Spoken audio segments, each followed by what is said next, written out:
भोले शंकर भगवान की जय। भगवती मैया की जय। श्री शिव महापुराण के अंतर्गत रुद्र संहिता, जो कि द्वितीय संहिता है, और इसके खंड पार्वती खंड, जो कि तृतीय खंड है।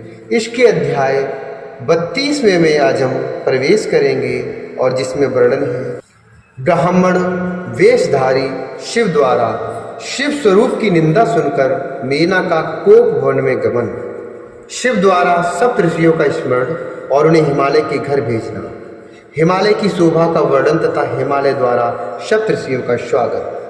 ब्रह्मा जी बोले, हे नारद, ब्राह्मण का यह वचन सुनकर अश्वपूर्ण नेत्रों वाली मेना व्यथित मन से हिमालय से कहने लगी। मेना बोली, हे शैलेंद्र, शृणु शैलेंद्र मधुवाक्यम परिणामे सुखावहम प्रच्छसैव वरन् शर्वाणिक मुक्तम ब्राह्मणेन। प्रच्छसैव वरान् शर्वाणिक मुक्तम ब्राह्मणेन। निन्दानेन कृता शम्भोर्वैष्णवेन द्विजनमना श्रुत्वा तां मे मनोतीव निर्विण्णं हि नागेश्वर निर्विण्ण हि नगेश्वर। मेना बोली, हे शैलेंद्र, प्रणाम में शुभ प्रदान करने वाले मेरे वचन को सुने। सभी श्रेष्ठ शैवों से पूछिए कि इस ब्राह्मण ने क्या कह दिया। हे नागेश्वर, इस विष्णु भक्त ब्राह्मण ने शिवजी की निंदा की है, उसे सुनकर मेरा मन अत्यंत दुखी है। हे शैलेश्वर, मैं कुत्सित रूप एवं शील वाले उस रुद्र को अपनी सुलक्षणा कन्या नहीं दूंगी। यदि आप मेरे वचन को नहीं मानेंगे तो इसमें संदेह नहीं कि मैं मर जाऊंगी, तुरंत घर छोड़ दूंगी, अथवा विष खा लूंगी, अथवा अंबिका के गले में रस्सी बांधकर घोर वन में चली जाऊंगी, अथवा उसे महासागर में डुबो दूंगी, किंतु उसको अपनी कन्या नहीं दूंगी। इस प्रकार कहकर शोक से संतप्त हुए मेना शीघ्र को भवन में जाकर हार उतारकर रोती हुई भूमि पर लेट गई। हे तात, उसी समय काली के विरह से व्याकुल हुए शंकर जी ने शीघ्र ही उन सप्त ऋषियों का स्मरण किया। जब शिवजी ने उन सभी ऋषियों का स्मरण किया, तब वे दूसरे कल वृक्ष के समान तत्काल वहां उपस्थित हो गए, और साक्षात सिद्धि के समान अरुंधति भी वहां आ गई। सूर्य के समान तेजस्वी उन ऋषियों को देखकर शिवजी ने अपना जप छोड़ दिया। हे मुनि, वे श्रेष्ठ तपस्वी ऋषि शिवजी के आगे हाथ जोड़कर खड़े होकर उन्हें प्रणाम करके उनकी स्तुति करके अपने को कृतार्थ समझने लगे। तत्पश्चात विस्मय में पड़कर वे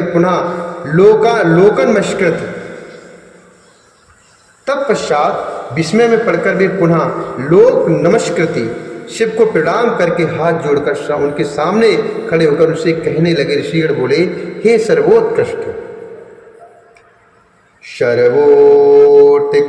महाराज सार्वभौमि दिवोक्षाम।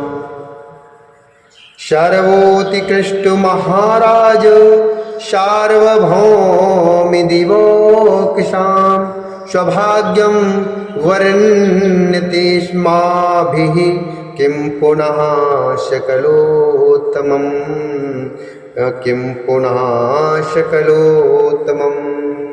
ऋषिगण बोले, हे सर्वोत्कृष्ट, हे देवताओं के सम्राट, हे महाराज, हम लोग अपने सर्वोत्तम भाग की सराहना किस प्रकार करें।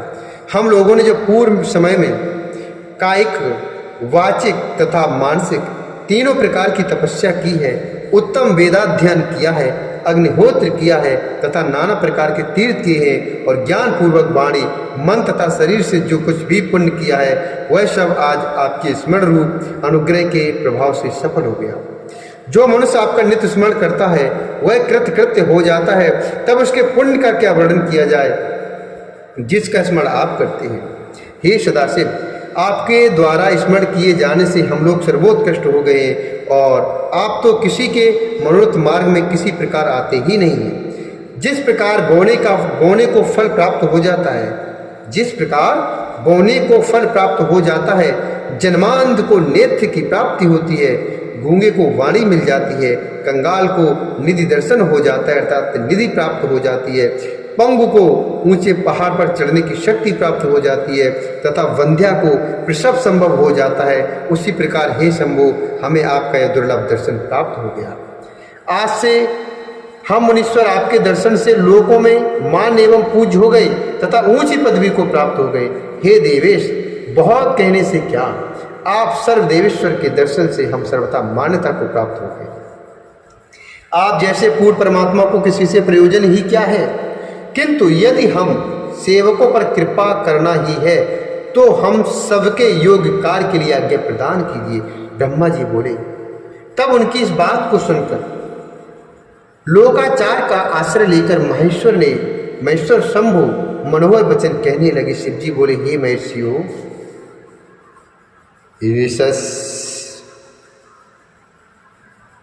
शिव जी बोले, हे महर्षियों, ऋषयश्च सदा पूज्या भवन्तस्य विशेषतः युष्माकं कारणाद् विप्राः स्मरणं च मया कृतं, स्मरणं च मया कृतं। ममावस्था भवद्भश्च ज्ञायते उपकारिका, ममावस्था भवद्भश्च ज्ञायते उपकारिका, साधनीया विशेषेण लोकानां सिद्धहेतवे, लोकानां सिद्धहेतवे। शिव जी बोले, हे महर्षियों, ऋषिजन हर तरह से पूज्य हैं, आप लोग तो विशेष रूप से पूज्य हैं। हे विप्रो, कुछ कारणवश मैंने आप लोगों का यह स्मरण किया है। आप सब जानते हैं कि मेरी स्थिति सदैव ही परोपकार करने वाली है और विशेषकर लोक उपकार के लिए तो मुझे यह सब करना ही पड़ता है। इस समय दुरात्मा तारकासुर से देवताओं के समक्ष दुख उत्पन्न हो गए हैं, क्या करूं? ब्रह्मा जी ने उसे बड़ा विकट वरदान दे रखा है। हे महर्षियों, मेरे जो 8 प्रकार की मूर्तियां पृथ्वी, जल, तेज, वायु, आकाश, सूर्य, चंद्र तथा यजमान कही गई है, मेरी जो 8 प्रकार की मूर्तियां पृथ्वी, जल, तेज, वायु, आकाश, सूर्य, चंद्र तथा यजमान कही गई हैं, वे सब भी परोपकार के निमित्त ही हैं, स्वार्थ के लिए नहीं है। यह बात तो स्पष्ट है। इस परोपकार के लिए ही मैं पार्वती के साथ विवाह करना चाहता हूँ। उसने भी महर्षियों के कहने से दुष्कर कठोर तप किया। उसके इच्छानुसार उसका हितकारक फल मुझे अवश्य देना चाहिए, क्योंकि भक्तों को आनंद देने वाली मेरी यह स्पष्ट प्रतिज्ञा है। मैं पार्वती के वचनानुसार भिक्षु का रूप धारण कर हिमालय के घर गया था और मुझे लीला प्रवीण ने काली को पवित्र किया था। वे स्त्री पुरुष मुझे पर ब्रह्म जानकर वेद रीत से सद्भक्ति से अपनी कन्या मुझे देने के लिए तत्पर हो गई। उसके बाद देवताओं की प्रेरणा से वैष्णव भिक्षु का रूप धारण कर मैं उन दोनों से अपनी निंदा करने लगा। उससे मेरे प्रति उनकी भक्ति नष्ट हो गई। उसे सुनकर वे बड़े दुखी हो गए और मेरी भक्ति से विमुख हो गए। हे मुनिगणों, अब वे मुझे अपनी कन्या नहीं देना चाहते हैं। इसलिए आप लोग निश्चित रूप से हिमालय के घर जाएं और वहां जाकर गिरिश्रेष्ठ हिमालय और उनकी पत्नी को समझाएं। आप लोग प्रतिज्ञा पूर्वक वेद सम्मत वचन उनसे कहें और सर्वथा वही करें जिससे यह उत्तम कार्य सिद्ध हो जाए। हे मुनिषत्तमो, मैं उनकी पुत्री के साथ विवाह करना चाहता हूँ। मैंने देवताओं एवं विष्णु के कहने से विवाह करना स्वीकार कर लिया है और पार्वती को वैसा वर भी दे दिया है। मैं अधिक क्या कहूँ। आप लोग हिमालय तथा मेना को समझाइए जिससे देवताओं का हित हो, उनका कार्य संपूर्ण हो सके। आप लोगों ने जिस प्रकार की विधि की कल्पना की है उससे भी अधिक होना चाहिए।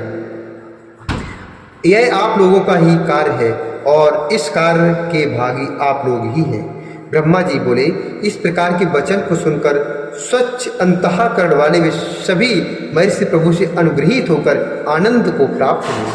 वे ऋषि परस्पर कहने लगे, हम लोग सर्वथा धन्य तथा कृतकृत्य हो गए और विशेष रूप से सबके वंदनीय एवं पूजनीय हो गए, जो ब्रह्मा तथा विष्णु के भी वंदनीय हैं, जो ब्रह्मा तथा विष्णु के भी वंदनीय हैं और संपूर्ण मनोरथों को सिद्ध करने वाले हैं। वे हम लोगों को अपना दूत बनाकर लोक को सुख प्रदान करने वाले कार्य के लिए भेज रहे हैं। यह शिवजी लोकों के स्वामी एवं पिता है और वे पार्वती जगत की माता कही गई है। इन दोनों का यह उचित संबंध सर्वदा चंद्रमा के समान बढ़ता रहे। ब्रह्मा जी बोले, ऐसा कहकर वे दिव्य ऋषि शिवजी को प्रणाम कर आकाश मार्ग से वहां गए जहां हिमालय का नगर है। उस दिव्यपुरी को देखते ही ऋषिगण आश्चर्य से चकित हो गए और अपने पुण्य का वर्णन करते हुए परस्पर कहने लगे। ऋषि बोले, हिमालय के इस नगर को देखकर हम सभी पुण्यवान एवं धन्य हो गए, क्योंकि स्वयं शिवजी ने इस प्रकार के कार्य में हम लोगों को नियुक्त किया। यह हिमालय की पुरी तो अलका, स्वर्ग, भोगवती तथा विशेषकर अमरावती से भी उत्तम दिखाई पड़ती है। इस पुरी के अत्यंत मनोहर एवं विचित्र घर और आंगन स्फटिक तथा नाना प्रकार की उत्तम मड़ियों से बनाई गई है। इस पुरी के प्रत्येक घर में सूर्यकांत एवं चंद्रकांत मड़ियां विद्यमान हैं तथा अद्भुत स्वर्गीय वृक्ष लगे हुए हैं। तोड़ों की शोभा घर घर में दिखाई दे रही है। इस पुर के विमानों में तोते तथा हंस बोल रहे हैं। विचित्र प्रकार की बितान चित्र विचित्र कपड़ों के बने हैं, जिनमें बंधनवार बंधे हैं। वहाँ अनेक जलाशय तथा विविध बावलियाँ हैं। वहाँ विचित्र उद्यान है, जिनका लोग प्रसन्नचित होकर सेवन करते हैं। यहाँ के सभी पुरुष देवता के सदृश तथा स्त्रियाँ अप्सराओं के सदृश हैं।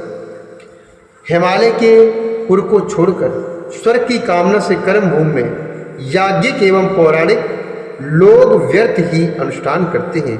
हे विप्रो, मनुष्यों को स्वर्ग की तभी तक कामना रहती है जब तक उन्होंने उस पुरी को नहीं देखा।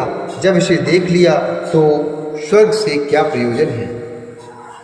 ब्रह्मा जी बोले, हे नारद, इस प्रकार उस पुरी का वर्णन करते हुए वे सभी ऋषि सब प्रकार की समृद्धि से युक्त होकर हिमालय के घर पहुंचे।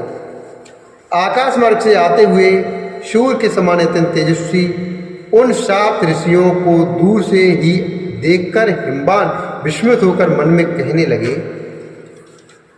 हिमवान बोले, ये सूर्य के समान तेजस्वी सप्त ऋषिगण मेरे पास आ रहे हैं। सप्तैते सूर्य संकाशाः समायान्ति मदन्तके पूजा कार्यां प्रयत्नेन मुनीनां च मयाधुना। ये सूर्य के समान तेजस्वी सप्त ऋषिगण मेरे पास आ रहे हैं। मुझे समय प्रयत्न पूर्वक इन मुनियों की पूजा करनी चाहिए। हम ग्रस्त लोग धन्य हैं, जिनके घर सभी को सुख प्रदान करने वाले इस प्रकार के महात्मा स्वयं आते हैं। ब्रह्मा जी बोले, इसी बीच आकाश से उतरकर पृथ्वी पर स्थित हुए उन सबको अपने सम्मुख देखकर हिमालय सम्मान पूर्वक उनके पास गए। उन्होंने हाथ जोड़कर सिर झुकाकर उन सप्त ऋषियों को प्रणाम करके पुनः बड़े सम्मान के साथ उनकी पूजा की। उस पूजा को स्वीकार करके हित करने वाले प्रसन्न मुख सप्त ऋषियों ने गिरिराज हिमालय से कुशलता मंगल पूछा, अर्थात कुशल मंगल पूछी। मेरा ग्रस्त आश्रम धन्य हो गया। हिमालय ने ऐसा कहकर उन्हें आगे करके आसन लाकर भक्तिपूर्वक समर्पित किया। आसनों पर उनके बैठ जाने पर पुनः उनसे आज्ञा लेकर वे हिमालय स्वयं भी वहाँ बैठ गए और इसके बाद तेजस्वी ऋषियों से कहने लगे। हिमालय बोले, मैं धन्य तथा कृतकृत्य हो गया। धन्यो हि कृतकृत्योऽहं सफलम जीवितमं लोकेषु दर्शनीयोऽहं तीर्थसमो मतः। हिमालय बोले, मैं धन तथा कृतकृत्य हो गया, मेरा जीवन सफल हो गया, मैं लोगों में दर्शनीय तथा अनेक तीर्थों के समान हो गया, क्योंकि विष्णु स्वरूप आप लोग मेरे घर पधारे हैं। कृपणों के घरों में हर प्रकार से भरपूर आप लोगों को कौन सा कार्य हो सकता है, तो भी मुझ सेवक के योग जो कुछ कार्य हो उसे आदर दयापूर्वक कहिए, जिससे मेरा जन्म सफल हो जाए। इति श्री शिव महापुराणे द्वितीयां रुद्रश्वेतायां तृतीय पार्वती खंडे सप्तऋष्यार्गमन वर्णनम नाम द्वात्रिंशोऽध्यायः। इस प्रकार श्री शिव महापुराण के अंतर्गत द्वितीय रुद्रश्वेता के तृतीय पार्वती खंड में सप्तऋषियों का आगमन वर्णन नामक 32वां अध्याय पूर्ण हुआ। बोले शंकर भगवान की जय, पार्वती मैया की जय।